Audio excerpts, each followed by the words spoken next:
Sí, bueno, buenas tardes, doctor y compañeros. Bueno, en esta ocasión nosotros vamos a presentar el tema de neumotórax y hemotórax. Bueno, este es el contenido de nuestras diapositivas. Vamos a hablar de lo que es la definición, clasificación, epidemiología, la clínica, el diagnóstico y el tratamiento. Bueno, vamos a empezar con lo que es neumotórax. Entonces, hablando un poquito de su definición, debemos de tener en cuenta que el neumotórax es la entrada de aire en lo que es el espacio pleural. Este aire puede ser proveniente de un origen extrapulmonar, es decir, atmosférico o intrapulmonar. Entonces, esta entrada del aire genera lo que es un colapso pulmonar, ya sea parcial o total, debido a que va a existir una pérdida de presión negativa en lo que es el espacio pleural.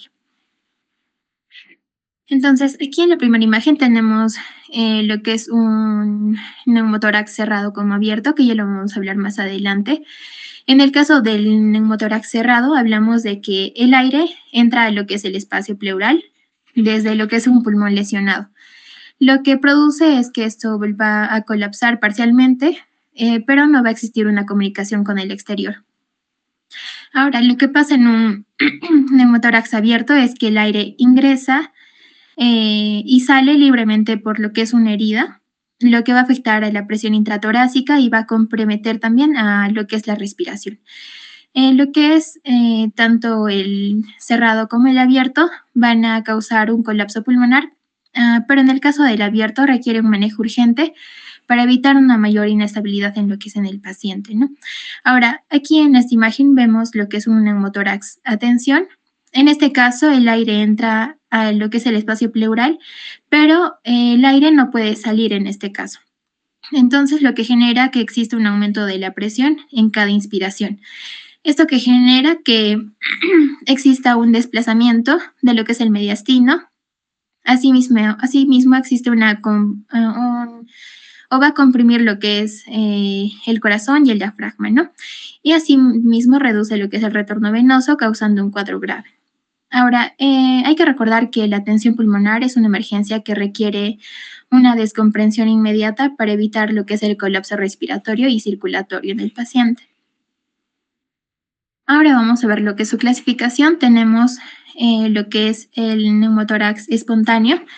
Este se divide en lo que es el primario. El primario es que no existe una enfermedad pulmonar previa. En el caso del secundario es que esto sí está asociado a una enfermedad pulmonar. También tenemos el neumotórax adquirido. Aquí encontramos lo que es el traumático, lo que va a ser causado por una contusión torácica o una herida penetrante iatrogénica. Asimismo, esto va a ser causado por procedimientos médicos o barotrauma, que básicamente es el daño causado por un cambio extremo de presión que va a existir en el cuerpo. Y también tenemos el neumotórax catamenial, que está asociado al ciclo menstrual. Ahora, en el caso del espontáneo tenemos una clasificación que es el abierto y el cerrado, que ya hablábamos, ¿no? El abierto es la comunicación con el exterior. Por ejemplo, podría ser una herida penetrante, ¿no? Y el cerrado es una lesión interna, por ejemplo, como dice aquí, una fractura costal, que excita también a su vez una laceración pulmonar. Ahora también tenemos otro que es el neumotórax hipertensivo o atención. Bueno, este tipo puede causar un colapso de lo que es el retorno venoso y también puede causar una hipotensión severa y una desviación traqueal. Bueno, entonces básicamente es que el aire no puede escapar y se acumula en cada fase inspiratoria. Ahora, algo importante es que esta clasificación es letal si es que no se trata de inmediato. Ahora, la epidemiología, el neumotórax espontáneo primario tiene una incidencia de 16.8 casos por 100.000 habitantes por año.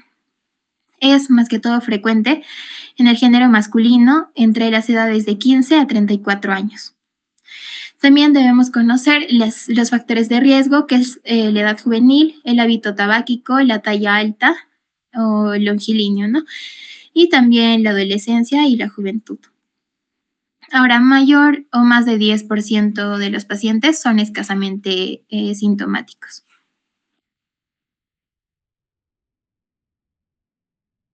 Bueno, ahora vamos a hablar del neumotórax espontáneo primario, el que decíamos que ocurre sin un trauma previo o enfermedades pulmonares previas. Este más que todo está asociado a rotura de Blebs o también conocidas como bullas subpleurales, ¿no? Ahora, respecto a su incidencia, son 7.4 a 18 casos por 100.000 hombres y de 1,2 a 6 casos por 100.000 mujeres. Y esta patología se asocia más que todo a una morbimortalidad baja y a un riesgo de recidiva más bajo que el secundario. Ahora, está más relacionado con lo que son las bullas, ¿no? Entonces podemos encontrar estas bullas en lo que es el vértice pulmonar más que todo, y como decía, también estas son llamadas bleps.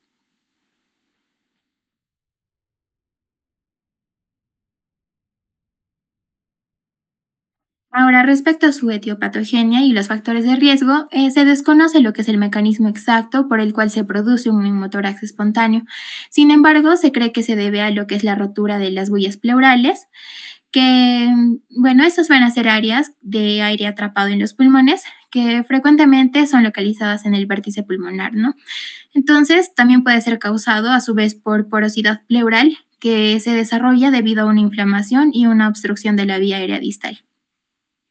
Ahora, los factores de riesgo, más que todo, está asociado al tabaquismo, que es el primer factor de riesgo, el más importante.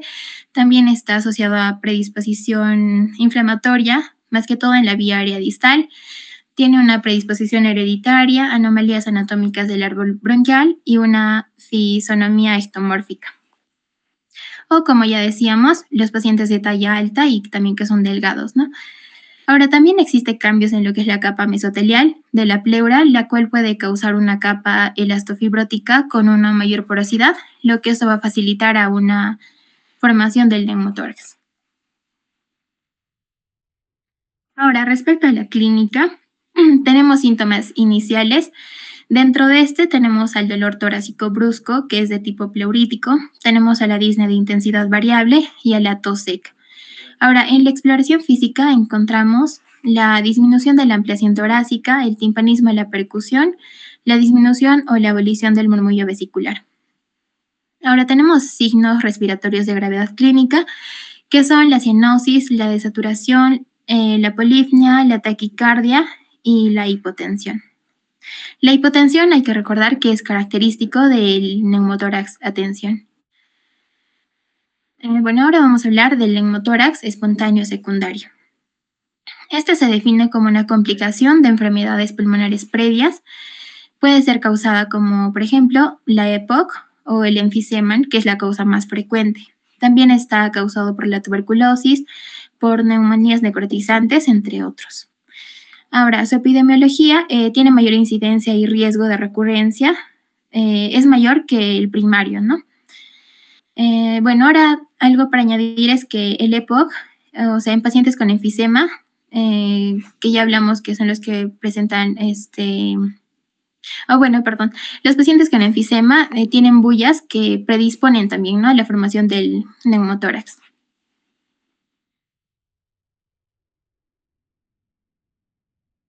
Bueno, ahora su clínica. La más frecuente es la disnea, que se presenta en reposo, el dolor torácico ipsilateral y la hipotensión taquicárdica. Ahora también tenemos la exploración física, que esta es un poco difícil de realizar debido a la repercusión clínica del paciente.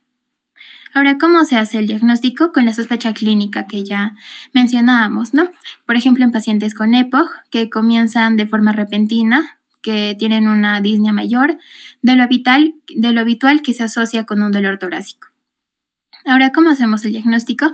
La radiografía de tórax es fundamental. Aquí en la radiografía lo que podemos observar es lo que son las líneas pleurales que son visibles. Ahora, en la tomografía también podemos observar lo que son el enfisema bulloso. Bueno, más que todo detectamos lo que son las bullas, ¿no? Y la extensión del neumotórax también. Ahora, la gasometría también es muy importante para evaluar lo que es la hipoxemia o la hipercapnia, ¿no?, en casos graves. Bueno, ahora vamos a hablar del neumotórax adquirido, el cual puede ser causado por diversas condiciones como la ruptura esofágica, por ejemplo, ya sea espontánea, instrumental o traumática. que va a hacer que esta vaya a una mediastinitis y un neumotórax.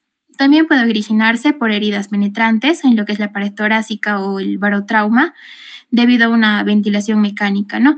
Lo que provoca un enfisema intersticial. Bueno, aquí tenemos la clasificación del neumotórax según su causa. Tenemos el espontáneo, lo que es el primario, el que no presenta una enfermedad clínica previa, el secundario, que sí tiene una enfermedad pulmonar clínica aparente, el traumático, ya sea por una lesión penetrante torácica o debido a un traumatismo torácico cerrado.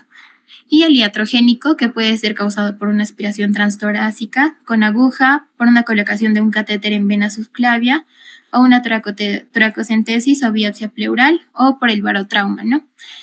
Por ejemplo, la resucitación cardiopulmonar. Bueno, ahora, su clínica depende de lo que es el mecanismo de producción y de la patología previa, ¿no? En el paciente. Bueno, por ejemplo, en el adquirido depende, o perdón, en el traumático va a ser más que todo por fracturas óseas, contusiones pulmonares y otras lesiones, las que van a condicionar también los síntomas en el paciente. Ahora, en el neumotórax penetrante, la lesión visible permite lo que es una evaluación más fácil en el paciente. Ahora, en los politraumatizados pueden estar presentes también otras lesiones torácicas y abdominales y asociadas. Ahora, en lo que es el diagnóstico por imágenes, en la radiografía el neumotórax puede no ser visible, por lo que lo más recomendable es la tomografía, la cual va a permitir evaluar lo que es el tamaño del neumotórax, asimismo la patología de base y la técnica que lo ha originado. Entonces, en pocas palabras, podríamos decir que el diagnóstico con la radiografía debe ser confirmada con la tomografía a su vez, ¿no?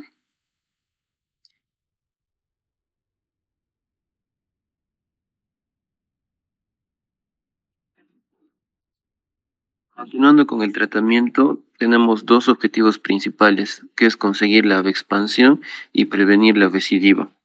Los criterios que tenemos que tener en cuenta para el tratamiento es la etiología del neumotórax, el grado de colapso del pulmón, la sintomatología del paciente y la probabilidad de recidiva. Se requiere reposo y prevención si el devame es pequeño y tiene pocos síntomas. Para pacientes jóvenes con neumotórax espontáneo primario o iatrogénico, es aconsejable reservar el reposo en domicilio y el control por radiografías y observación hospitalaria de 12 a 24 horas. Siguiente, por favor.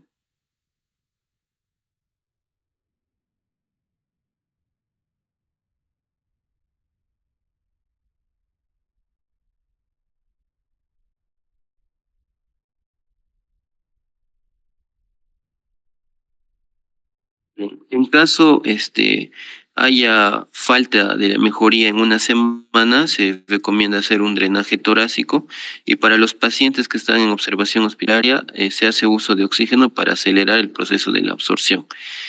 Eh, Cuando usamos la toracocentesis, la usamos como primera medida con aguja que sirve para descomprimir un neumotórax a tensión y evitar las complicaciones.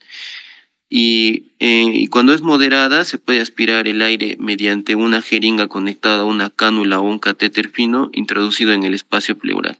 Siguiente, por favor.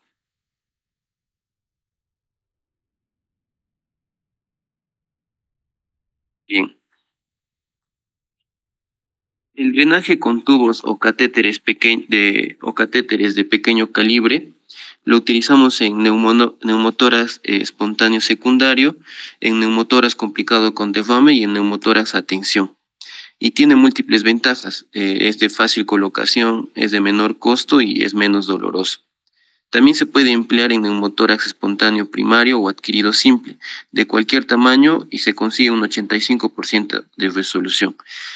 Entre los pasos, el tubo se coloca en los mismos lugares de la toracocentesis, la expansión pulmonar brusca por una aspiración fuerte. Actualmente la CEPAR recomienda la aspiración continua de 15 a 25 centímetros de agua de presión en todo tipo de drenaje de forma inmediata. Y normalmente la fuga de aire cesa entre las 48 a 72 horas. Siguiente, por favor.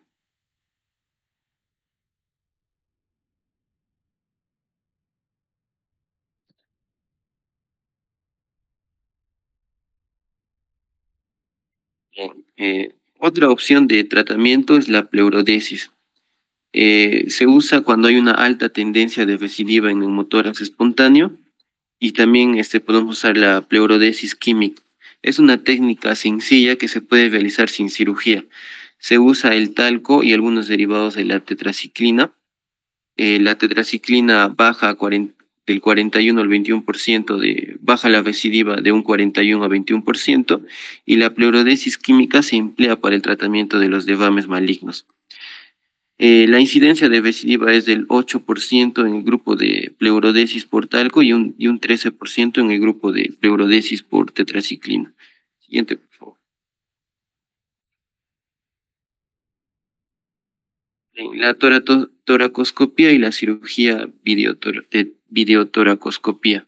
La toracoscopía permite la valoración directa de la cavidad pleural y la instalación de agentes esclerosantes para una pleurodesis química.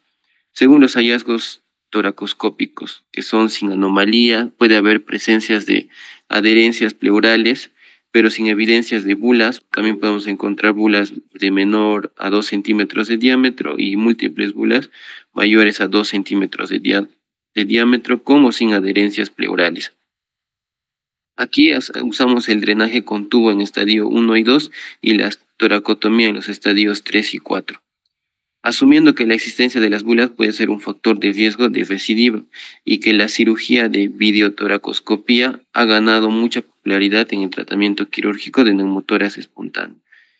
Se puede liberar el pulmón de las adherencias, tratar las bulas.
Bien, ahora vamos a continuar con el hemotórax. Siguiente, por favor. Vamos a hablar sobre su definición, etiología, fisiopatología, clasificación, clínica y tratamiento y las complicaciones. Siguiente. Bueno, en su definición, el hemotórax es la presencia de sangre en la cavidad pleural. El líquido pleural tiene un aspecto hemático en un 5% y el hematocrito del líquido pleural es igual al 50% del hematocrito en sangre periférica. Siguiente, por favor.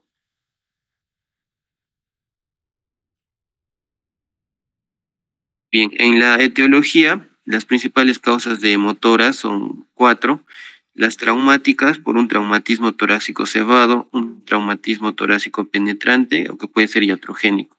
La espontánea, que puede ser de origen vascular por un aneurisma o disección aórtica, una malformación arteriovenosa, una enfermedad aneurismática o una embolia pulmonar.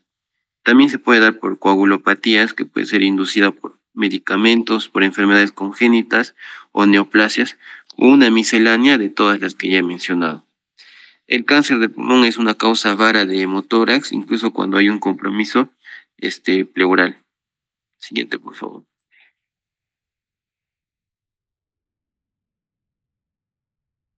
Existe una correlación entre el neumotórax y el número de costillas fracturadas en un traumatismo.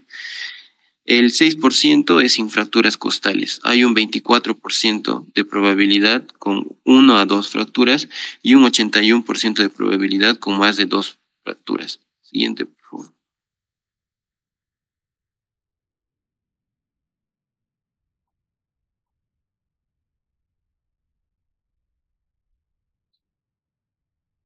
En la fisiopatología tenemos que tener en cuenta tres mecanismos: la respuesta hemodinámica, la respuesta respiratoria y las complicaciones. En la respuesta K se asocia a la velocidad y la cantidad de volumen sanguíneo perdido y pueden ser desde pacientes asintomáticos hasta pacientes con shock hemorrágico. Se clasifican en cuatro clases. La clase 1 es con pérdida de sangre de hasta 750 mililitros. La clase 2 va desde 750 hasta 1500. La clase 3 de 1550 a 2000 y la clase 4 de más de 2000. En porcentajes en pérdida de volemia va desde 15% hasta más de 40%. La frecuencia cardíaca va a estar alterada.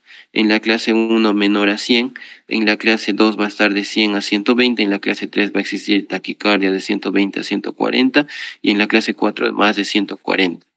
La presión arterial se va a mantener normal en la clase 1 y clase 2 y en la clase 3 y en la clase 4 va a estar disminuida.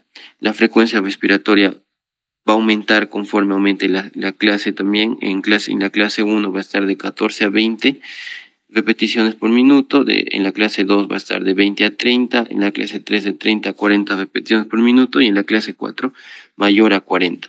El estado mental también va a cambiar, los pacientes pueden estar ansiosos en la clase 1 y 2 y pueden estar confusos y hasta letárgicos en la clase 4.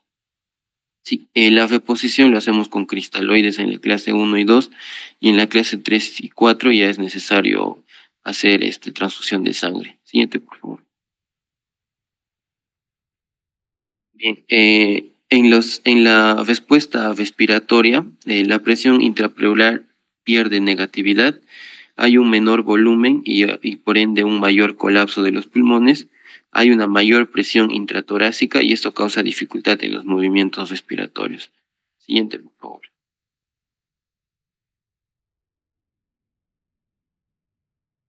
Dentro de las complicaciones, hay una evacuación insuficiente, por ende hay la presencia de coágulos y eso causa un engrosamiento de la pleura y un atrapamiento pulmonar.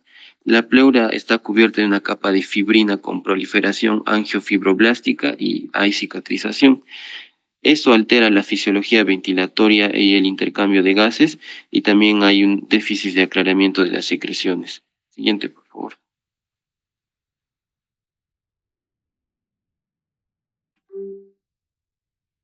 Bueno, tenemos lo que es la clasificación de acuerdo a la extensión radiológica que puede estar presentando.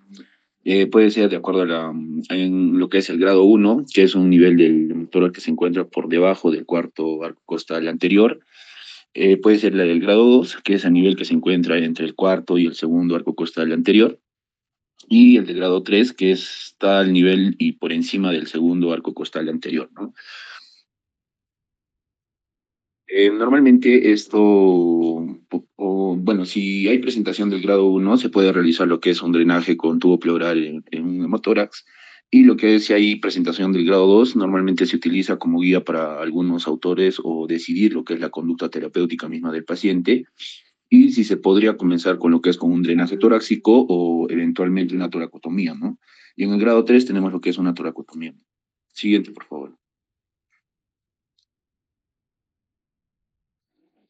Bueno, de acuerdo a la presentación de la clínica, tenemos que varía dependiendo de lo que es la causa y también el volumen y también lo que es la velocidad de acumulación de esta misma. Tenemos dos tipos de presentaciones, que son el motórax traumático agudo y uno no traumático. En el traumático agudo tenemos lo que es la manifestación hemodinámica, como lo que son la taquicardia, esto hipovolémico.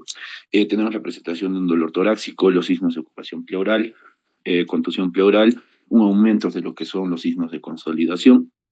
Y en el motor no traumático tendremos lo que es la presencia de una disnea y también los signos de ocupación pleural. Siguiente, por favor.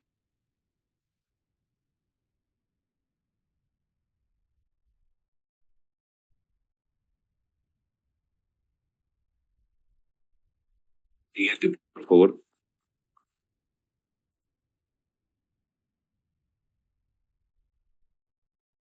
De acuerdo a la clínica, tenemos lo que es un hemotórax espontáneo, en el cual acá tenemos que tener en cuenta lo que son los antecedentes de hemoptisis o sangrado nasal que puede tener el paciente, el uso previo de fármacos, ya sea algún tipo de anticoagulante que esté teniendo el paciente, una tendencia al sangrado por coagulopatía y también lo que es la periodicidad de los derrames que tengan, ¿no? Siguiente, por favor.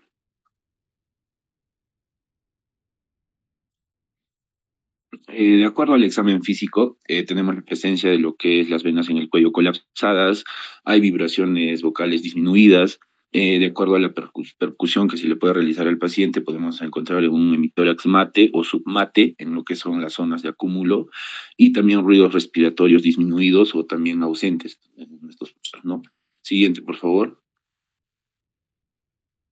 De acuerdo al diagnóstico de rayos X, en la fase aguda tenemos lo que es el borramiento de los ángulos costofrénicos o costodiafragmáticos. Normalmente requiere lo que es 200 mililitros en el espacio pleural para que pueda considerarse, y en la parte lateral podría haber un acumulamiento de unos 50 a 100 ml, ¿no? De acuerdo a la fase crónica, presenta lo que son los cambios en la pleura. Siguiente, por favor. El diagnóstico a través de tomografía computarizada, esto normalmente es o trata de establecer si el líquido acumulado es significativo. Hay identificación y también cuantificación de lo que son las colecciones localizadas en las regiones torácicas de difícil acceso para poder drenarse o ya sea por sonda no pleural.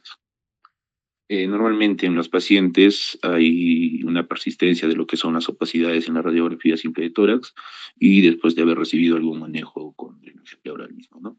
Siguiente, por favor. De acuerdo al diagnóstico, tenemos lo que son los análisis de líquido pleural, en el cual, en estas situaciones donde el volumen del tórax sea pequeño, es recomendado la exploración guiada por sonido y tiene una presencia de trombocytopenia menor de 50 mililitros, ¿no? En la citología de lo que es el líquido pleural, normalmente se solicita para ver lo que son los marcadores de inmunohistoquímica para aumentar el rendimiento diagnóstico. Siguiente, por favor. De acuerdo al manejo, tenemos la presentación del hemotórax agudo, puede ser el control del sangrado mismo en la unidad clínica. Hay dos opciones en el cual es hemodinámicamente no estable. Tenemos un volumen mayor a los 300 mililitros. Normalmente se hace un drenaje pleural en y se hace el uso de lo que es un tubo torácico de 28 a 36 y normalmente se usa la parte anatómica de lo que es la línea axilar media entre el cuarto y sexto espacio intercostal y también tendríamos lo que es una hemodinámicamente estable que presentaría un volumen disminuido de 200 mililitros. A este tipo de pacientes se hace lo que es la vigilancia de acuerdo a la clínica y un control radiográfico mismo, ¿no? Para poder hacerle eso. Siguiente, por favor. De acuerdo al tratamiento que se puede aplicar, al hemotórax agudo tenemos lo que es el control del sangrado como principal punto, la reanimación y el control hemodinámico mismo, ¿no? Tenemos lo que es un derrame del hemotórax pequeño, que sería menor a los 300 ml, puede optarse por lo que es una vigilancia clínico-radiológica, y si hubiera un derrame de hemotórax mayor a lo que son los 300 ml, puede optarse por un drenaje pleural, ¿no? Normalmente se puede colocar en lo que es un masivo y darse lo que es una intervención química. Siguiente, por favor. De acuerdo a la profilaxis antibiótica que se puede abarcar acá, tenemos de que para la prevención del EMPIEM en los casos de hemotórax secundario o trauma penetrante, requieren lo que es la colocación de una sonda pleural, ¿no?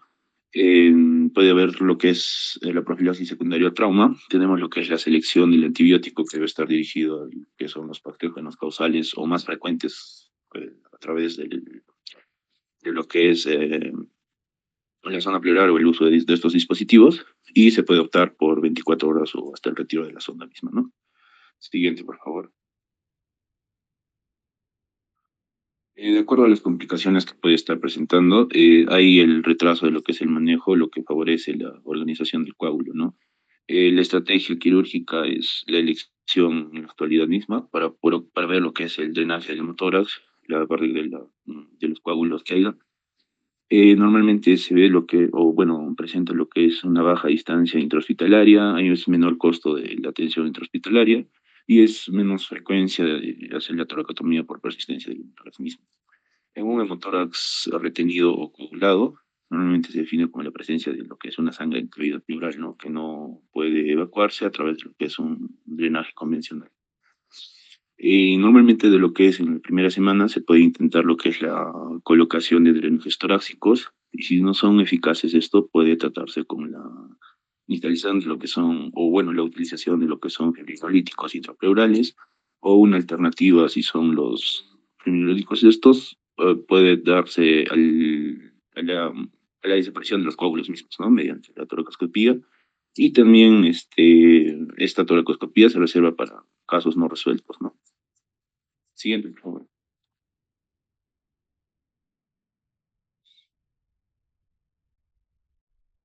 De acuerdo a la presentación del empiema, tenemos los factores de riesgo. Puede haber un drenaje pleural prolongado menos de 6 días, un trauma penetrante, una fractura costal, la estancia en cuidados intensivos y la contusión pulmonar misma que puede presentar, ¿no? Se hace la obtención del líquido pleural. Normalmente esto se hace con bueno, se hace la tinción Gram y cultivo para poder descartar la infección que puede estar dando a este nivel. Y normalmente el empiema prostomático y hemotórax, normalmente con coágulos que no mejoran en 7 a 10 días con drenaje, se hace la toracoscopía o toracotomía, ¿no? Siguiente, por favor. Eso sería todo, muchas gracias.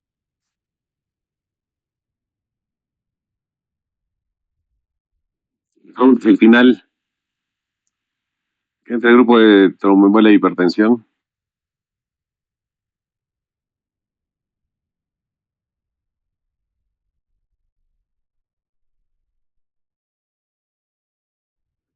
¿Son los opositores del otro grupo? Daniela. Sí, doctor, ya están presentando.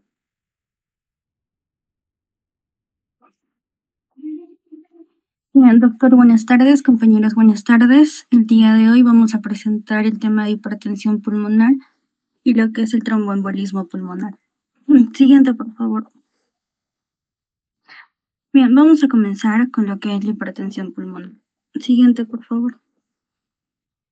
Para definir lo que es la hipertensión pulmonar, este va a ser un aumento de presión en la circulación pulmonar que puede ser secundaria a muchas causas y algunos de ellos pueden ser idiopáticos. En la hipertensión pulmonar, los vasos sanguíneos pulmonares van a experimentar constricción, sección, perfusión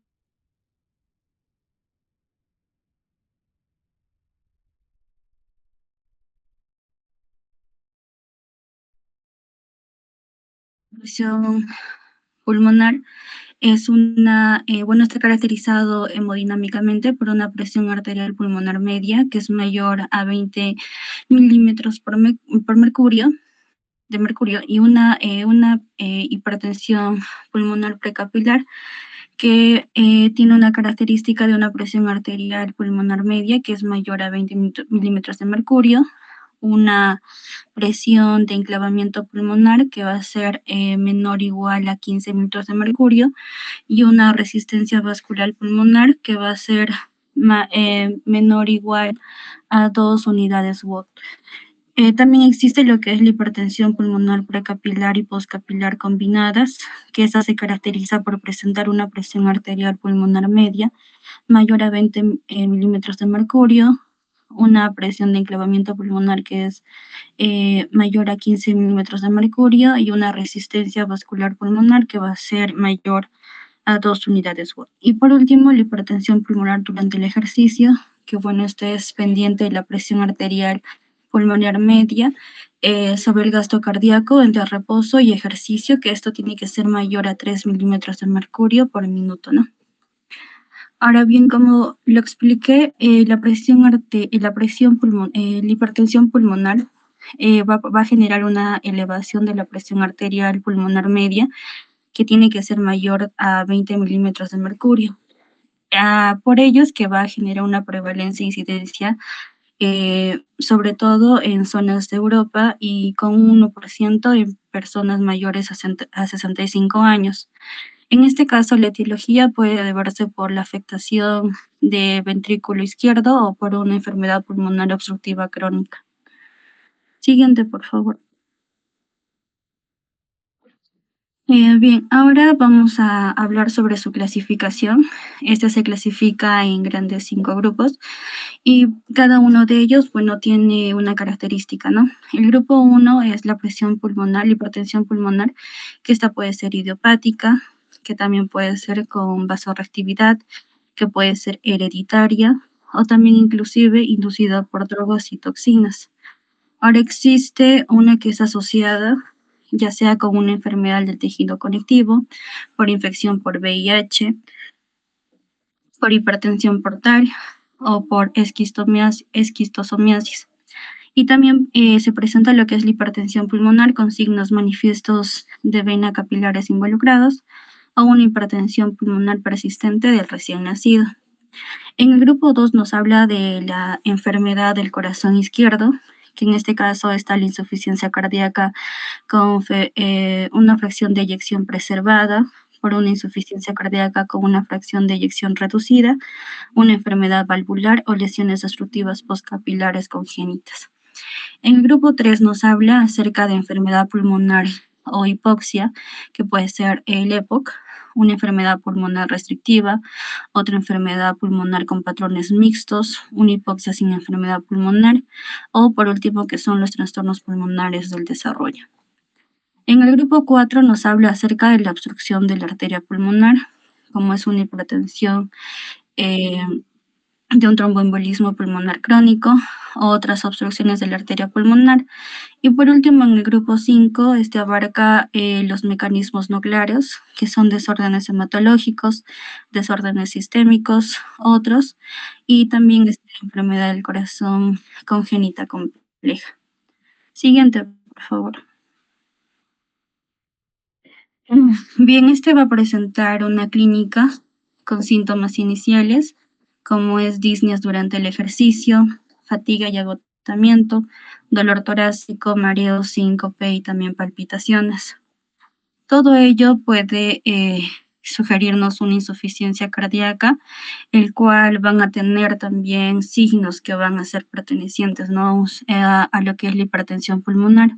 En este caso está lo que es la cianosis central periférico mixta, componente pulmonar acentuado del segundo ruido cardíaco o también tercer ruido cardíaco del ventrículo derecho, la presencia de un soplo sistólico con regurgitación tricuspidia o un soplo diastólico de insuficiencia pulmonar.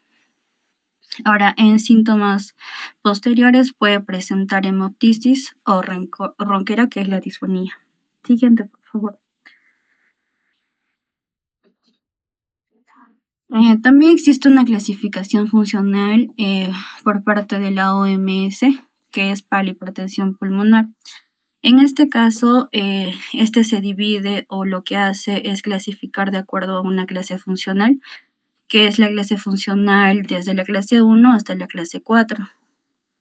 Entonces, la clase 1 nos habla acerca que los pacientes presentan síntomas mínimos que limitan su actividad física.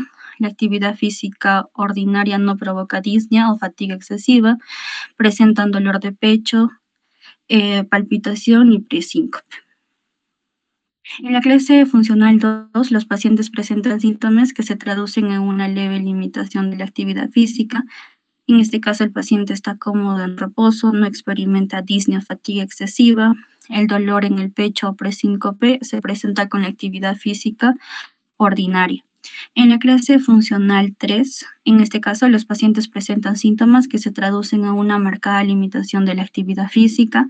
El paciente está cómodo en reposo, pero en este caso experimenta disnea o fatiga excesiva, dolor en el pecho o presíncope con una actividad física al ordinario. Y por último, en la clase funcional 4, en este caso los pacientes presentan síntomas que se traducen en incapacidad para desarrollar cualquier tipo de actividad física, que puede experimentar disnea o fatiga incluso en reposo. En este caso, el disconfort aumenta con la actividad física. Estos pacientes manifiestan signos de insuficiencia cardíaca derecha. Es necesario para este tipo de pacientes hacer un EKG, el cual nos va a presentar alteraciones. En estas alteraciones lo que se puede observar es una P pulmonar, que es en la onda P que tiene que ser mayor a 0.25 milivoltios en la derivación 2, una desviación del eje a la derecha o sagital, una hipertrofia del ventrículo derecho, un bloqueo de la rama completo incompleto, y también está lo que es el patrón de strike del ventrículo derecho y presenta también el intervalo de QTC prolongado.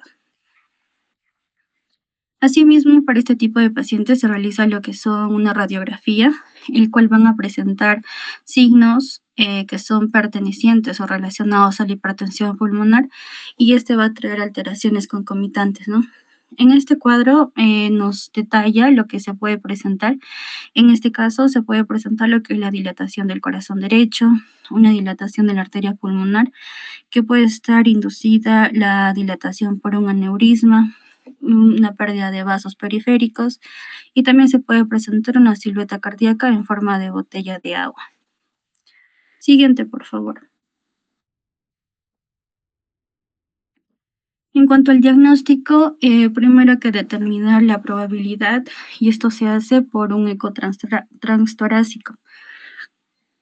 Y la probabilidad se clasifica en una probabilidad baja, una intermedia y una alta.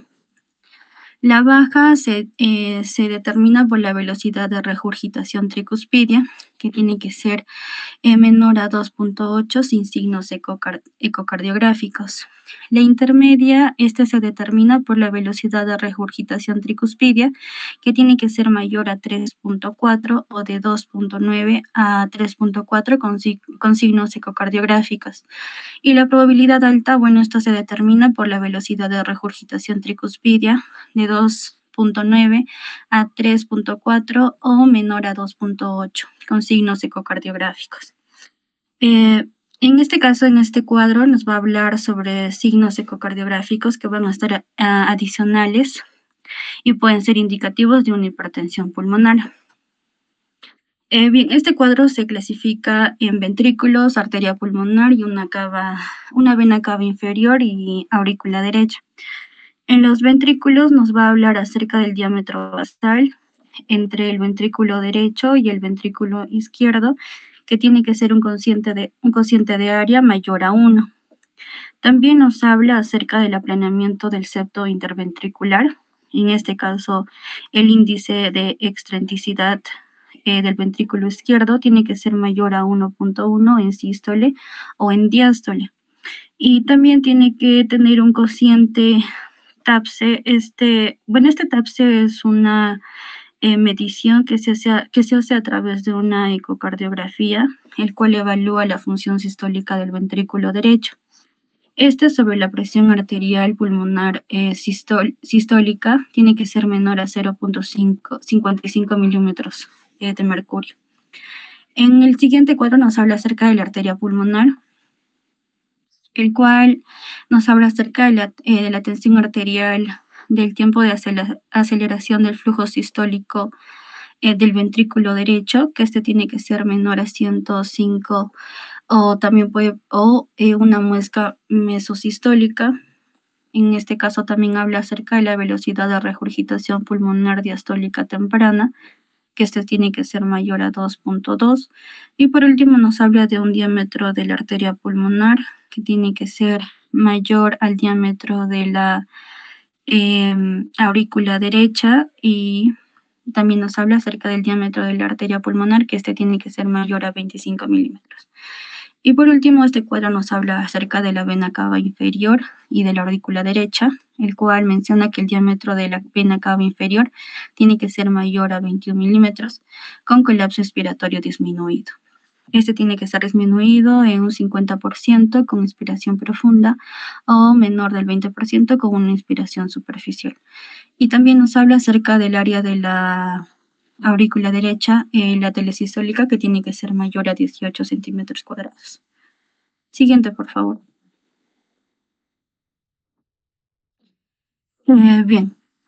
Como parte del diagnóstico, es necesario hacer una tomografía de tórax, el cual presenta un aumento de diámetro de la arteria pulmonar, que es mayor a 3 centímetros. Esta tiene una especificidad del 89%. Si el punto de corte se incrementa a 3.2 centímetros, la especificidad aumenta al 93%, si bien la sensibilidad disminuye al 47%. También existe una relación entre el diámetro de la arteria pulmonar y el de la aorta ascendente en el mismo plano axial mayor o igual a 1. También se da la relación de diámetros arterias bronquios segmentarios mayor a 1 en 3 o 4 lóbulos junto a la dilatación de la arteria pulmonar. Tiene una especificidad de casi 100% en el diagnóstico de hipertensión pulmonar. Y el angioTAC no es muy útil para el grupo 4, del cual hemos mencionado anteriormente en la clasificación. También se puede realizar un cateterismo de arteria pulmonar. Este siempre evalúa el riesgo-beneficio del procedimiento, llevar al paciente en las mejores condiciones posibles. Se deben medir todos los parámetros, ya sean hemodinámicos y de oxigenación. Siguiente, por favor. Bien, este cuadro nos va a mostrar el algoritmo diagnóstico de la hipertensión pulmonar. Este básicamente abarca los signos y síntomas en una historia sugestiva de una hipertensión pulmonar en un paciente. Luego se valora las probabilidades de la hipertensión pulmonar por una ecocardiografía transtorácica, que esta puede darnos como resultado que es baja o también puede ser alta o intermedia. En caso que sea baja, se consideran otras causas o seguimiento y ahí termina. Pero si en caso que esta nos muestra que es alta o intermedia, se debe considerar cardiopatía izquierda o una enfermedad respiratoria, que esto conlleva a signos, síntomas, factores de riesgo, un EKG, una radiografía de tórax, que son pruebas funcionales respiratorias, una gasometría arterial, una TC alta con alta resolución, ¿no?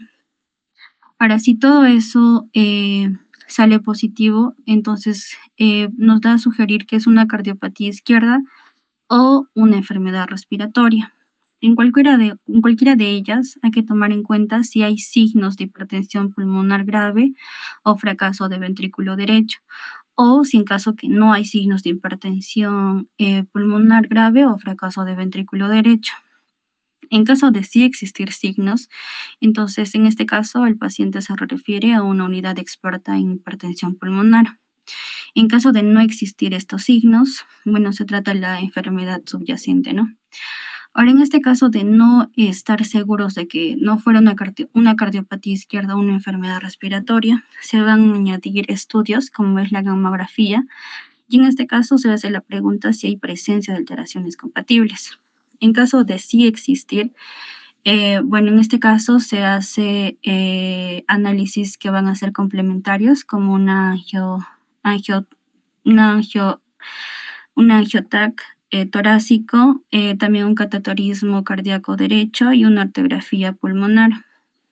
Ahora, en caso de que no sea compatibles, se hace también exámenes complementarios o que se pueden añadir para confirmar el diagnóstico, como es el cateterismo cardíaco derecho, que este tiene que obtener una presencia de una presión arterial pulmonar media que es mayor a 25 milímetros de mercurio. También tiene que presenciar la presión de oclusión arterial pulmonar, que tiene que ser menor o igual a 15 milímetros de mercurio. Y por último, una resistencia vascular pulmonar mayor a 3 unidades. Ahora, en este caso, si esto sale todo negativo, entonces hay que considerar otras causas. Pero si todo esto nos llegara a dar positivo, en este caso ya se habla de una probable hipertensión arterial pulmonar, y para ello ya se necesita pruebas diagnósticas específicas. Entonces, en este caso ya nos hace sospechar acerca de una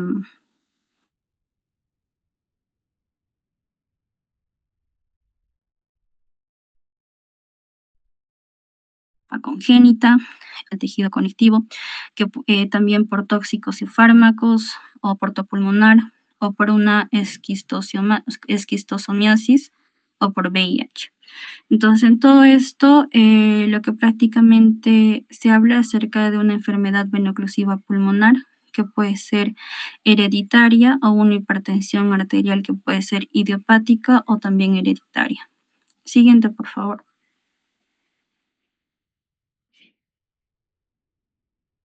Continuando con el manejo general, es ideal hacer ejercicio o rehabilitación pulmonar, la dieta saludable, la vacunación de la influenza, neumococo y COVID, cesar el tabaco, la reducción de peso, el soporte psicológico y también la valoración integral para cualquier cirugía.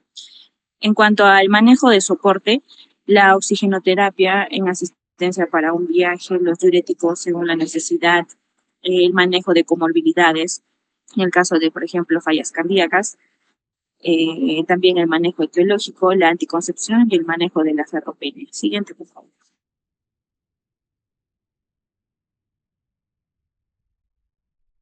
Bueno, continuando, el test de vasorreactividad va a consistir en evaluar el comportamiento de las presiones pulmonares y del volumen minuto cardíaco frente a estímulos vasodilatadores como el hilopros, ¿no? Y el óxido nítrico o la adenosina. Ahora, es el fundamento en sí de este test agudo a un agente vasodilatador en la hipertensión arterial pulmonar idiopática va a ser identificar a los pacientes que tengan un componente vasorreactivo que va a justificar el uso, ¿no?, de estos calcioantagonistas. Solo el del 10 al 20% se va a beneficiar, el 5% va a lograr una respuesta sostenida y se va a realizar con no o el isoprost inhalado, y no se va a recomendar usar la adenosina para la alta tasa, ¿no? Siguiente, por favor.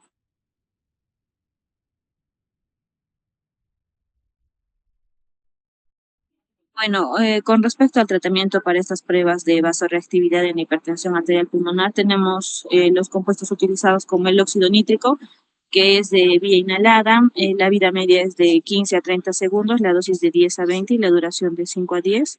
También tenemos el hilopros, que también es de vía inhalada, la vida media es de 30 minutos, una dosis de 5 a 10 y una duración de 10 a 15 minutos. El epoprostenol, el cual es de vía intravenosa y una vida media de 3 minutos con dosis de 2 a 12 y la duración es de 10 minutos, ¿no? Y también tenemos, ¿no?, los calciantagonistas como son el amlodipino, que son 5 miligramos una vez al día, el diltiazem 60 miligramos 2 veces al día, el felodipino 5 miligramos una vez al día y el nifedipino, ¿no?, que es 10 miligramos 3 veces al día. Siguiente, por favor. Bueno, acá tenemos un algoritmo, ¿no?, que representa en sí un enfoque sistemático para poder diagnosticar, ¿no?, la hipertensión pulmonar. Primero, la evaluación va a comenzar con la sospecha clínica de la hipertensión pulmonar basándonos en la sintomatología. Después de esto, la interpretación, ¿no?, del ecocardiograma. Si no es sugestivo a una hipertensión pulmonar, hay que evaluar bajo sospecha clínica, ¿no? Si sí hay sospecha clínica, buscar causas alternativas de los síntomas. Y si no existe, continuar con estudios como el ecocardiograma de estrés o un cateterismo derecho.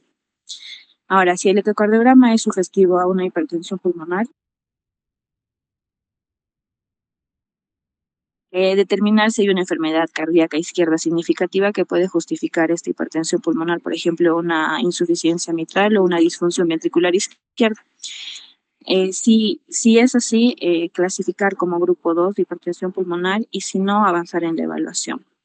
Con respecto a la evaluación adicional, si no hay una enfermedad cardíaca izquierda, tenemos que realizar estudios para poder identificar posibles causas subyacentes de la hipertensión pulmonar, ¿no? La polisomnografía, para poder detectar el apnea obstructiva del sueño, el centellograma, para poder buscar un tromboembolismo pulmonar crónico, los laboratorios específicos, para ver si hay enfermedades tromboembólicas crónicas, infecciones por VIH como causa asociada, el hepatograma para poder evaluar la hipertensión portal, ¿no? Con respecto a la clasificación según su causa subyacente, podemos tener, por ejemplo, al clasificar al paciente en uno de estos dos grupos, según la OMS, tenemos el grupo 1, que es una hipertensión. Puede ser idiopática y estar asociada a enfermedades del tejido conectivo o congénitas, ¿no? El grupo 3, que estaría asociada a enfermedades pulmonares. El grupo 4, una hipertensión pulmonar tromboembólica crónica, y el grupo 5 a otras causas multifactoriales, ¿no? Si no hay causas subyacentes, podemos clasificarlo como una hipertensión pulmonar idiopática de grupo 1. Y para la confirmación del diagnóstico, el paso final en sí va a ser el cateterismo cardíaco derecho, ¿no?, que está considerado el estándar de oro para poder medir la presión arterial pulmonar media. y la prueba de vasoreactividad para poder determinar si el paciente puede responder a tratamientos específicos como los calcintagonistas que ya mencionamos. Siguiente, por favor.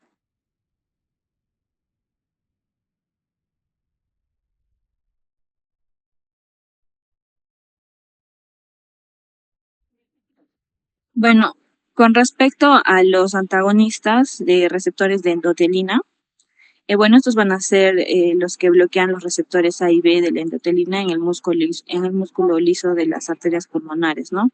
Va a mejorar los síntomas. Y bueno, tenemos también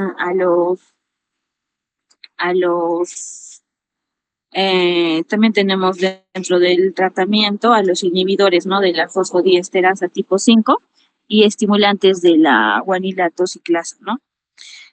Bueno, en sí, para poder resumir el mecanismo de acción del guanilato ciclasa, esta enzima va a producir la guanosina monofosfatoso cíclico, que va a ser un mensajero que va a promover la vasodilatación al activar el óxido nítrico, ¿no? Y también tenemos las del inhibidores de la fosfodiesterasa tipo 5, que va a degradar reduciendo su efecto, ¿no? Y por ello estos inhibidores van a prevenir esta degradación, manteniendo esta vasodilatación. Y bueno, los beneficios clínicos sería disminuir los síntomas, mejorar los parámetros hemodinámicos y prolongar el tiempo hasta el deterioro clínico. Y también tenemos los prostanoides, ¿no? Que bueno, en sí va a inducir a la vasodilatación y tiene efectos antiagregantes plaquetarios, citoprotectores y antiproliferativos. Siguiente, por favor.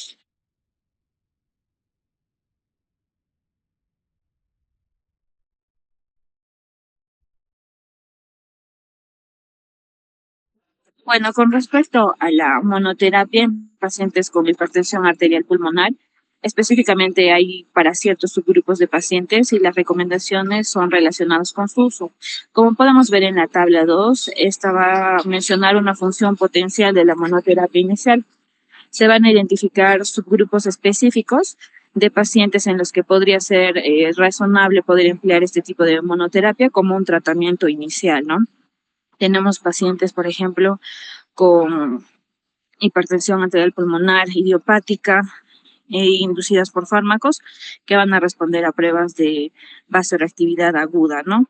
Y pacientes con hipertensión arterial pulmonar tratadas a largo plazo con una monoterapia mayor de 5 a 10 años, que estas se van a encontrar estables y con un perfil bajo de riesgo. También tenemos pacientes con HAP, pero múltiples factores de riesgo cardiovascular. También tenemos a los pacientes con HAP, pero secundaria a una enfermedad veno-oclusiva pulmonar o una hemangiomatosis capilar pulmonar, ¿no? Y los pacientes con una hipertensión arterial pulmonar asociada a infecciones por VIH o cardiopatía congénita corregida, ¿no? En estas no se va a recomendar incluir los inhibidores convertidores, ¿no? De angiotensina de las IECAS en la terapia inicial. Los pacientes con hipertensión pulmonar asociada a una enfermedad muy leve, por ejemplo, las de clase funcional 1, ¿no? Con una presión arterial pulmonar media que sea menor a 30. Y las contraindicaciones de terapia combinada, ¿no? Que estaría, por ejemplo, estas en pacientes con insuficiencia hepática grave, ¿no? Ahora, las recomendaciones sobre este tratamiento inicial, se puede considerar esta monoterapia inicial con este inhibidor de fosfodiesterasa tipo 5 o un antagonista del receptor de endotelina, ¿no? Y las de clase 2A con un nivel de evidencia como recomendación y evidencia limitada, tendríamos que seguir un tratamiento y también el seguimiento, ¿no? De esto. Y si no mejoran con la monoterapia inicial, se debe considerar añadir otros fármacos como los de clase 2B. Y siguiente, por favor.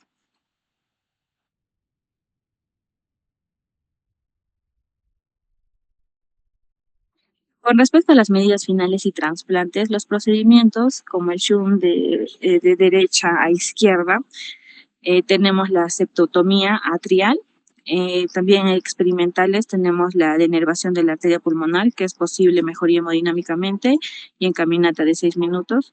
Y bueno, trasplante, considerar la remisión temprana, ¿no? En respuesta inadecuada del manejo, en variantes que respondan pobremente a la terapia, como en una enfermedad veno-oclusiva pulmonar, y también un riesgo intermedio alto de muerte, ¿no? Que exceda la mortalidad del trasplante. Siguiente, por favor.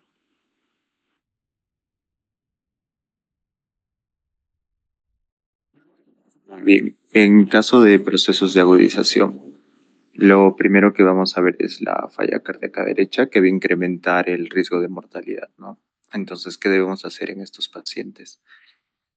Buscar o evaluar la presión arterial sistólica, que como mínimo debe estar de 60 milímetros de mercurio, ¿no?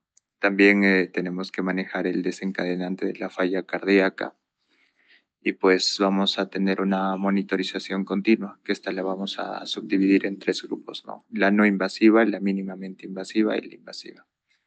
En cuanto a la no invasiva, tenemos a la ProBNP, la troponina y el ecocardiograma. En la mínimamente invasiva vemos que pues, se hace uso del catéter venoso central, que va a medir la presión venosa central y la saturación de O2, ¿no? La saturación venosa central. En el caso de la invasiva, pues se va a usar el catéter de Swan-Ganz. Ahora, como soporte, lo que se usa es la inotropía con el dobutamina o el milrinone. Como segunda línea tenemos la vasopresina y la tercera línea, el siguiente diapositiva, por favor. En cuanto a las complicaciones, podemos observar las 3 principales, que van a ser las arritmias, la hemoptisis, y dentro de las complicaciones mecánicas, básicamente tendríamos insuficiencia cardíaca derecha, dilatación del ventrículo derecho, insuficiencia tricuspidia funcional, ruptura de arterias pulmonares también. Siguiente diapositiva, por favor. En cuanto a los grupos de riesgo específico, pues en primer lugar tenemos las drogas y toxinas. Va a ser un diagnóstico por exclusión. La característica pues va a ser una PVOD y que se pueda retirar el medicamento, ¿no? En cuanto a la enfermedad del tejido conectivo, pues se realiza una adecuada caracterización donde los componentes adicionales al grupo 1. Ahora, la hipertensión pulmonar mixta va a ser pre o post capilar, ¿no? Y el manejo también en este caso tiene que ser etiológico. En el caso del VIH, pues se va a iniciar el tratamiento antirretroviral y pues se tiene que considerar la monoterapia, ¿no? Y en el caso de la hipertensión portal, pues se considera también la monoterapia y el trasplante hepático. Siguiente diapositiva, por favor. Ok.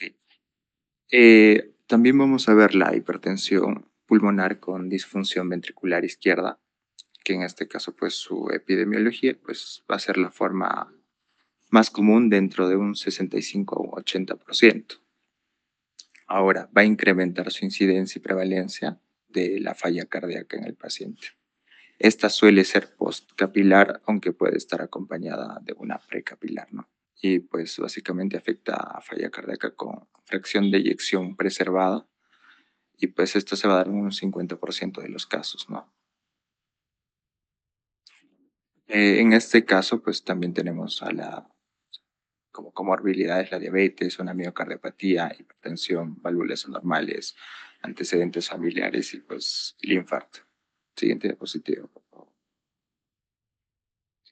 Para el diagnóstico, pues se usa el ecocardiograma, el uso de SCORE, en este caso el H2FPEF. Luego tenemos el catéter, que es de última elección, que esta solo va a estar indicada ante la sospecha de, pues, ya sea un grupo 1 o 4 o una hipertensión postcapilar combinada y la valoración del pretransplante cardíaco, ¿no? En cuanto al manejo, pues básicamente es el manejo de falla cardíaca y valvulopatía, y los estudios de manejo específico en general pues no van a mostrar beneficios, ¿no? Ahí en la imagen del lado derecho podemos ver el score ese, que pues va a medir diferentes criterios y sus valores también. Ahí los tenemos. En el caso del primero, que es heavy, pues va a tener 2 puntos, la hipertensión 1 punto y pues básicamente la suma va a ser de 0 a 9 de este score. Siguiente diapositiva, por favor. Ahora, en el caso del tromboembolismo pulmonar, ya este es el siguiente tema. Siguiente diapositiva, por favor. Básicamente es una condición que es potencialmente grave, que va a estar causada por la obstrucción de una o más arterias pulmonares. Esto, pues, generalmente debido a un coágulo que se va a originar en el sistema venoso profundo. Esta es una de las principales emergencias y va a tener una alta tasa de mortalidad si no se trata oportunamente. En este caso, pues, como dije, el 95% de los casos va a ser producido por una trombosis venosa profunda y va a ser la tercera causa de muerte de origen cardiovascular. Va a ser una enfermedad multifactorial donde los factores de riesgo clínico más la predisposición del paciente, pues, son importantes, ¿no? En este caso, no va a presentar una sintomatología específica, ¿no? Mientras que otra se puede llevar a una muerte rápida, que en este caso sería el secuestro pulmonar. Siguiente diapositiva. Bien, en cuanto a la epidemiología, pues vemos una incidencia anual de 1 a 2 casos de 1000 y pues va a haber un 1% por año de acuerdo a la edad, que va a ser mayor a 75 años, ¿no?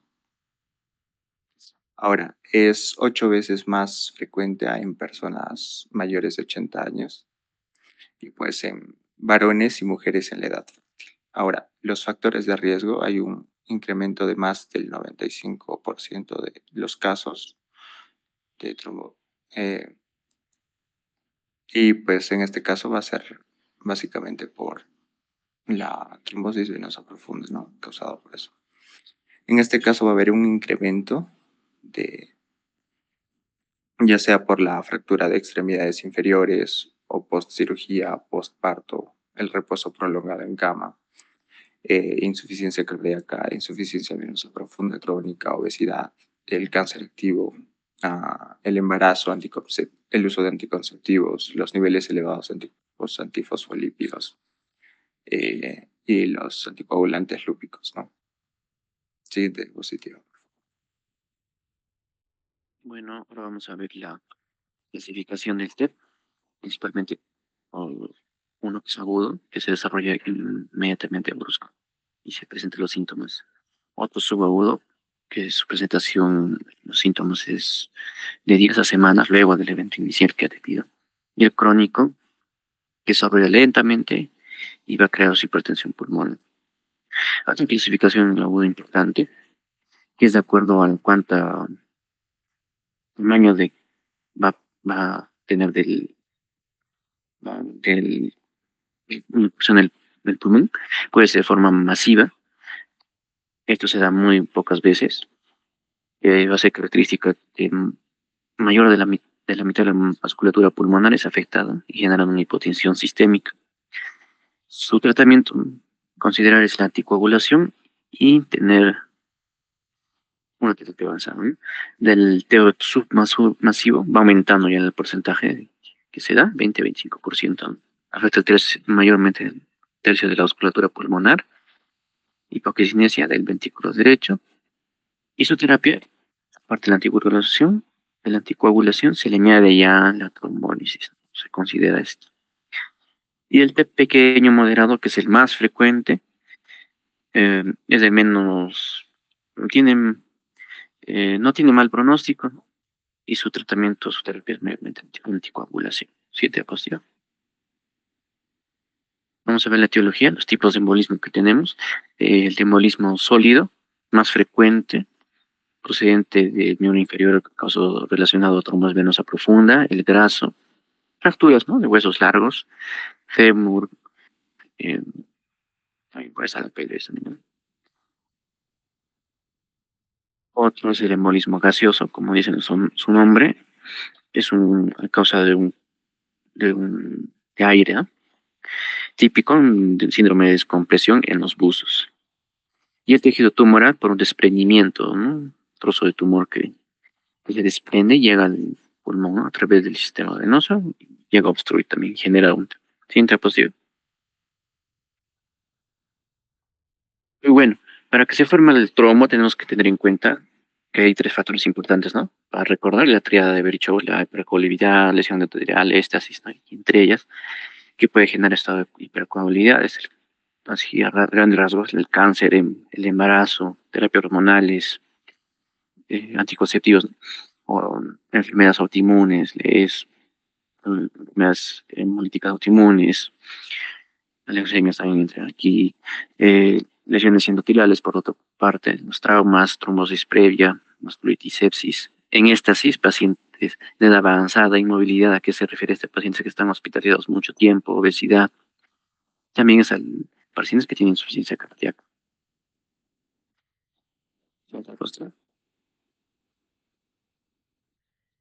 Y bueno, ya sabemos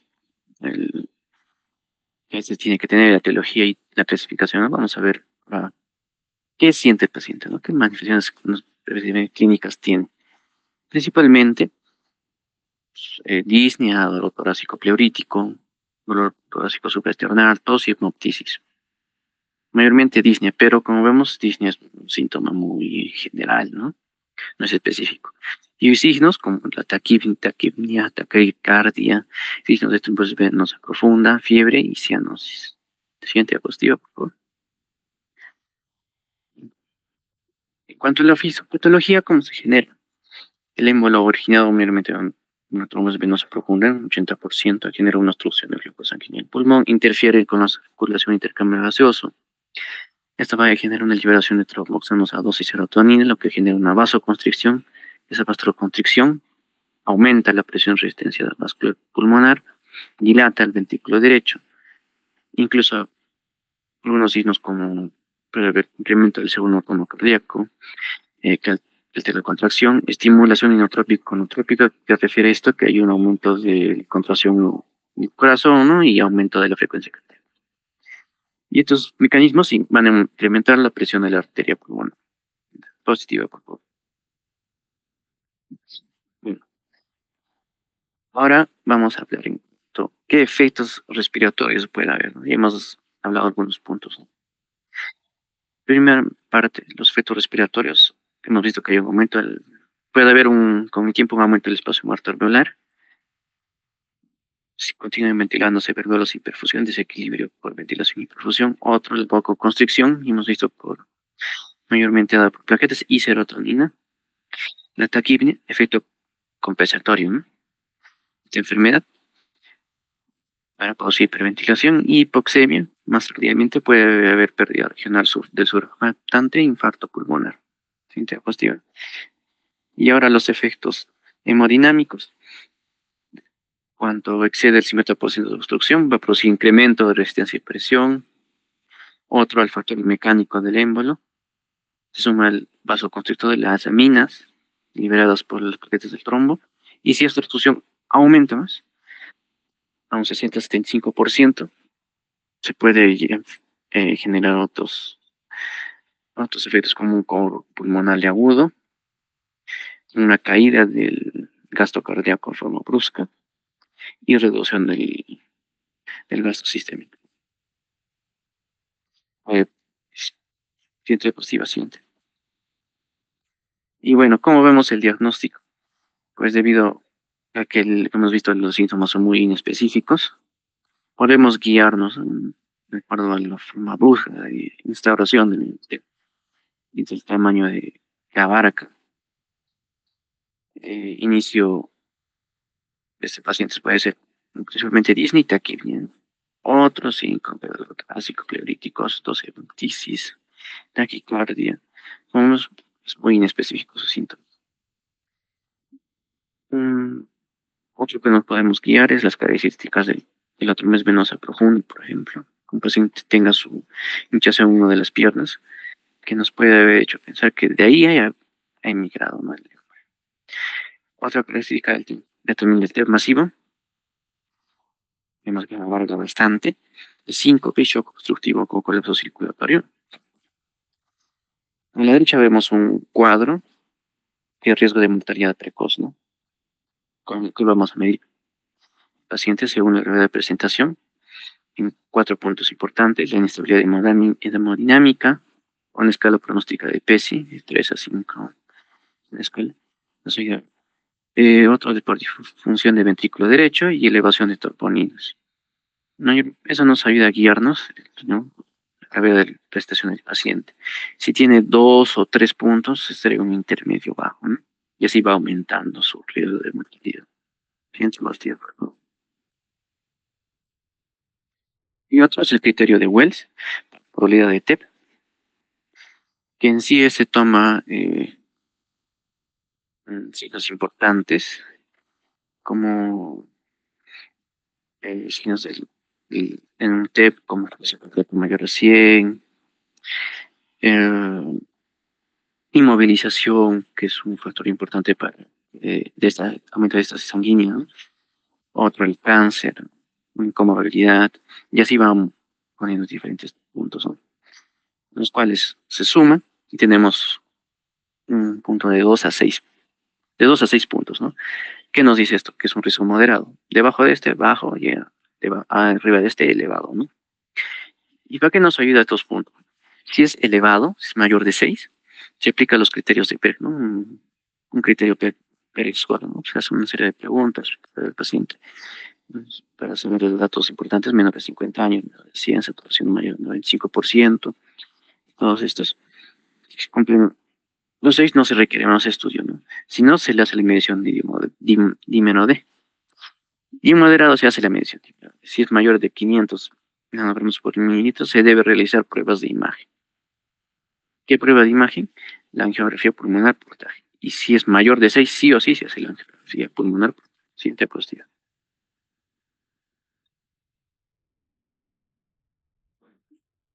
En cuanto a los exámenes complementarios, primero hablaremos sobre la radiografía de tórax.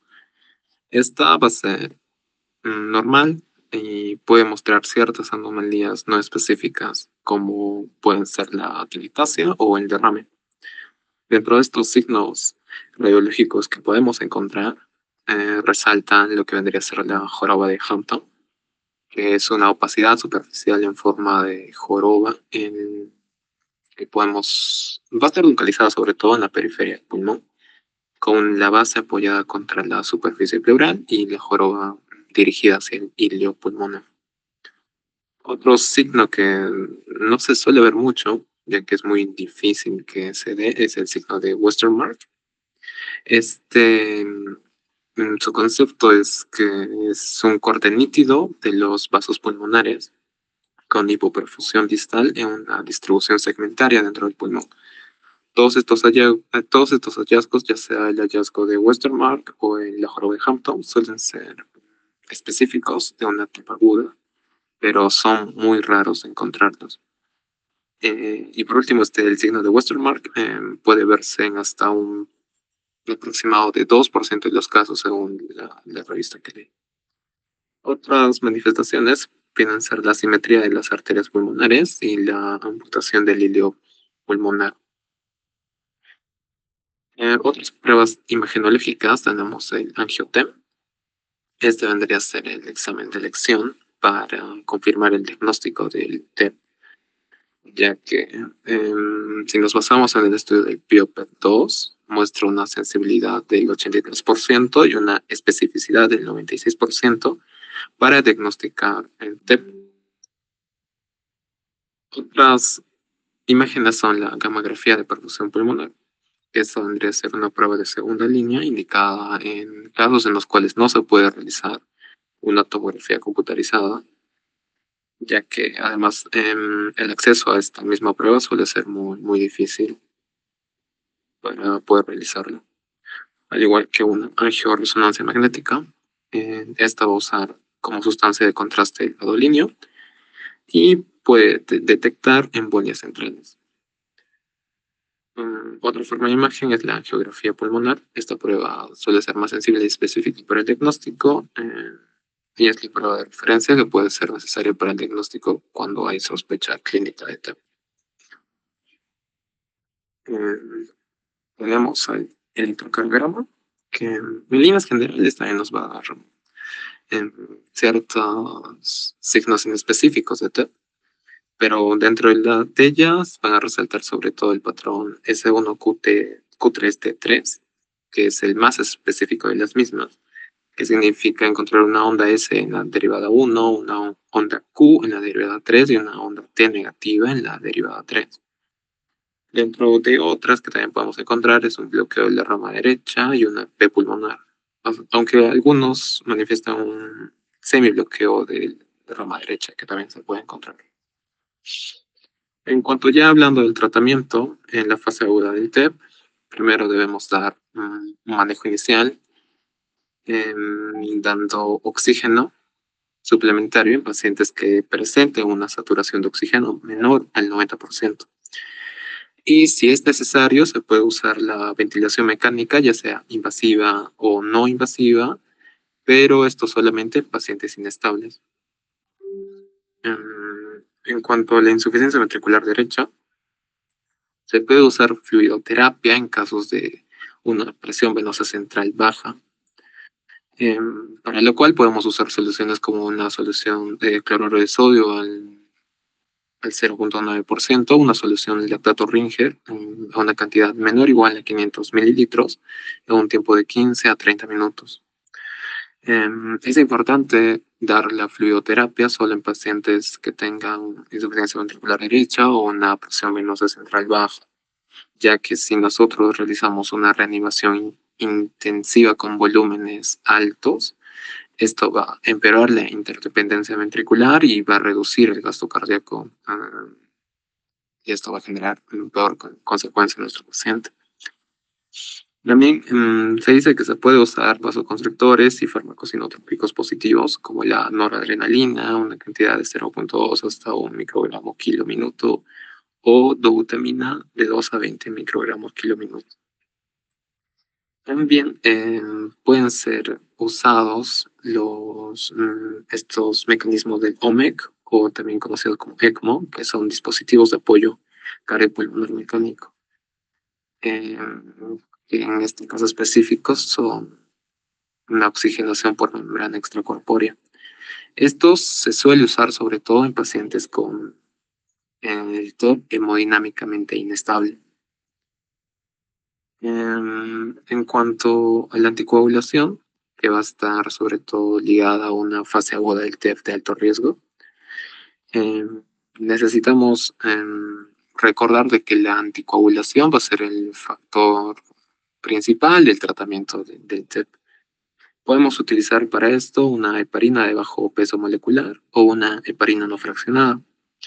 Esta heparina no fraccionada se inicia de inmediato, es decir, se inicia con un bolio intravenoso y luego se ajusta una dosis al peso del paciente.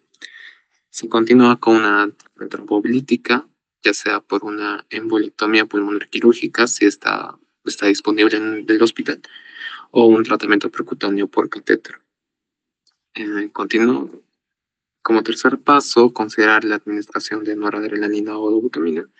Y como cuarto, debido a la inestabilidad hemodinámica refractaria al tratamiento paro cardíaco, se puede usar estos mecanismos que ya mencioné, el OMEC, más una embolectomía quirúrgica o un tratamiento con catéter.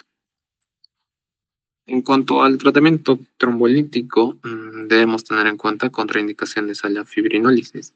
Las contraindicaciones absolutas de estas son historia de ictus hemorrágico o ictus de origen desconocido, además que el paciente haya presentado ictus isquémico en los últimos 6 meses, presencia de un traumatismo importante, cirugía o traumatismo craneal en las últimas 3 semanas anteriores, en la diátesis hemorrágica y una hemorragia activa. En cuanto a las relativas, pues tenemos que el paciente use anticoagulantes orales, se encuentra en la etapa de embarazo o en la primera semana del puerperio, que haya recibido reanimaciones traumáticas, zona de punción no comprimibles, hipertensión refractaria, una presión arterial sistólica mayor a 180 milímetros de mercurio.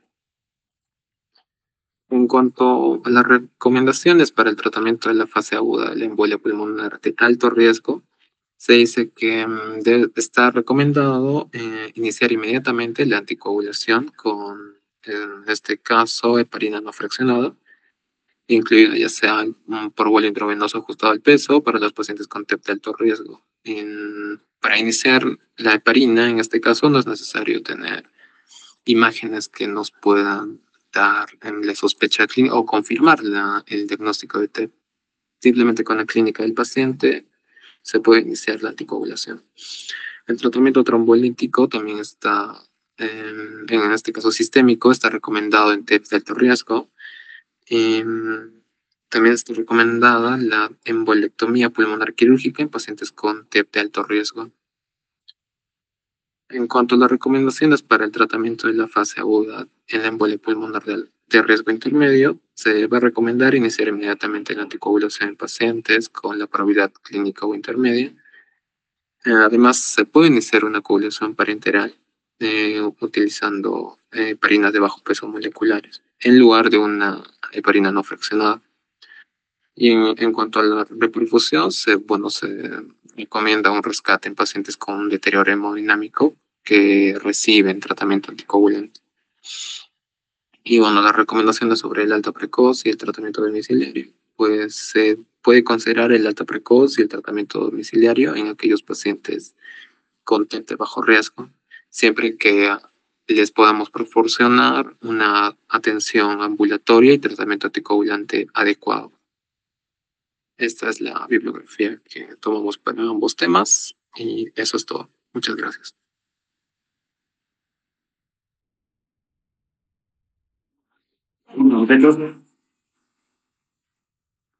¿Preguntas?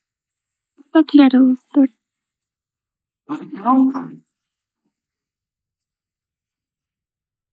El segundo, neurolito, me confirma el diagnóstico. En segundo lugar, hablando del neurofix, ¿cuál es la clasificación del tipo de neuronas según PETES? Y vemos qué diferencia hay entre las escalas de PETES con la que me refiero.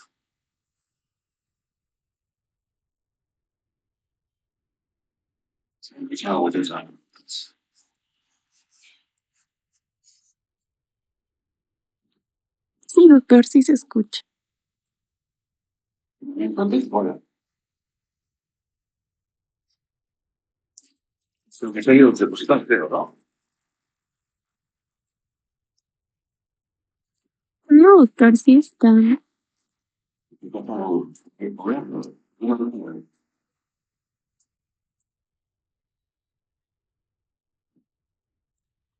Pero buenas tardes, disculpe, dijo la escala de Wells y la otra escala.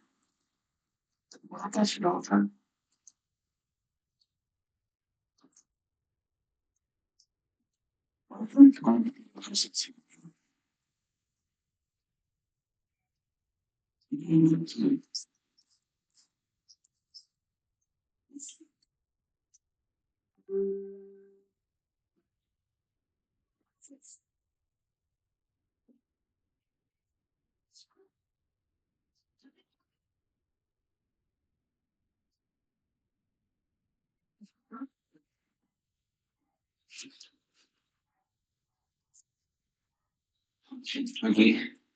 Bien, muchachos, me pido el nombre de los expositores también. Se me consiguen. Está bien, doctor. Absolutamente nada. Tiene su nombre. Mm. Sí, muchachos, próximo martes. Buenas tardes. Buenas Chao. tardes.